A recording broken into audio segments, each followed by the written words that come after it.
السلام علیکم۔ یہ غزل امیر مینائی کی ہے جو ادبی سپارے سے لی گئی ہے۔ غزل نمبر 2، امیر مینائی کی غزل نمبر 2 ہے۔ شعر نمبر 1: تیر کھانے کی ہوس ہے تو جگر پیدا کر، سرفروشی کی تمنا ہے تو سر پیدا کر۔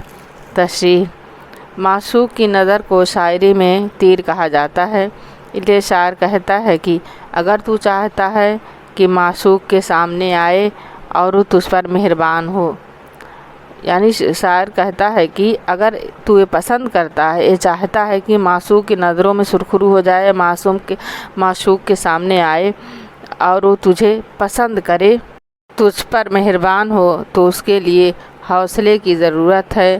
عاشق کو معشوق کے ظلم و ستم سہنے کے لیے صرف بہادری نہیں بلکہ قوت برداشت کی ضرورت ہے، لہذا اپنے اندر حوصلہ پیدا کر۔ اگر تو یہ چاہتا ہے کہ معشوق کی محبت میں فنا ہو جائے تو اس کے لیے انتہائی شوق کی ضرورت ہے۔ وہ شوق اپنے دل میں پیدا کر۔ عشق ایسی نعمت ہے جو دل اور جان کی بازی لگا کر حاصل ہوتی ہے۔ شعر نمبر 2: کوہ کن شیوے عشاق نہیں ہے جو عاشق دل معشوق میں گھر پیدا کر۔ شاعر تشریح: شاعر کہتا ہے کہ اے فرہاد، عاشقوں کا کام نہیں ہے۔ شاعر کہتا ہے کہ اے فرہاد، عاشقوں کا شیوا نہیں ہے کہ وہ پہاڑ کاٹیں۔ پہاڑ کھودنا عاشقوں کا طریقہ کار نہیں۔ اگر تجھے سچی محبت ہے تو اپنے معشوق کے دل میں جگہ بنا، مقام بنا، حیثیت بنا۔ عاشق کا کام معشوق کے دل میں اپنا مقام پیدا کرنا ہے، اپنا مقام بنانا ہے۔ پہاڑ کاٹنا اور عشق کرنا دونوں الگ الگ باتیں ہیں۔ معشوق کے دل کو اگر جیتنا ہے، اس کے دل پر فتح حاصل کرنا ہے تو تیرا گداز دل اور گریہ زاری ہی کام آئے گی۔ یعنی پتھر کاٹنا، پہاڑ کاٹنا یہ عاشقوں کا شیوا نہیں ہے۔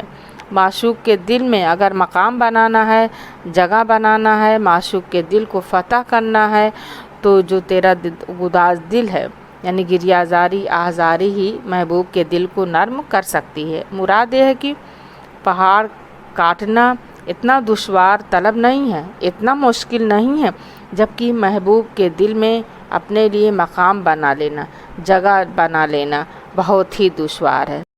غزل نمبر 3: رنگ چاہے اگر اس باغ میں آزادی کا، نکہت گل کی طرح شوق سفر پیدا کر۔ نکہت کے معنی ہوتا ہے خوشبو، سگندھ۔ گل کے معنی ہوتا ہے پھول، چونکہ پھول سب کو خوشبو دیتا ہے، اپنے خوشبو سے سب کو معطر کرتا ہے۔ تشریح: شاعر کہتا ہے کہ اے انسان، اس دنیا کی آزادی سے اگر تو لطف اندوز ہونا چاہتا ہے، اے انسان، اس دنیا کی آزادی سے اگر تو لطف اندوز ہونا چاہتا ہے، اس دنیا میں آزاد اگر رہنا چاہتا ہے تو پھول کی خوشبو کی طرح تو بھی سفر کا شوق پیدا کر، کیونکہ خوشبو ایک جگہ کبھی قیام نہیں کرتی۔ یعنی تو ایسا شوق پیدا کر، سفر کی طرح اپنے اندر شوق پیدا کر، کیونکہ خوشبو کبھی بھی ایک جگہ قیام نہیں کرتی، اور جہاں بھی جاتی ہے یا جس طرف سے بھی گزرتی ہے سب کے دل کو بھلی معلوم ہوتی ہے۔ خوشبو جو دوسروں کو سونگھا کر معطر کرتی ہے اور اپنے آپ کو فنا کر دیتی ہے، یعنی ایسی خوشبو۔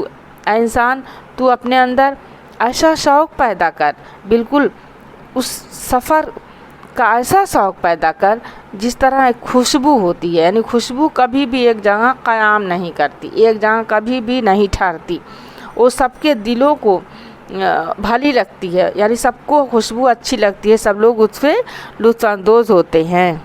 نمبر 4: قطرۂ اشک بنے گوہر گوشے جانا، آبرو اتنی تو اے دیدۂ تر پیدا کر۔ تشریح: عاشق اپنی آنکھوں سے مخاطب ہو کر کہتا ہے کہ رونے سے کیا فائدہ، یعنی رونے سے کوئی فائدہ حاصل ہونے والا نہیں ہے۔ تو اپنے ان آنسوؤں کو موتی کی طرح قیمتی بنا اور اپنے اندر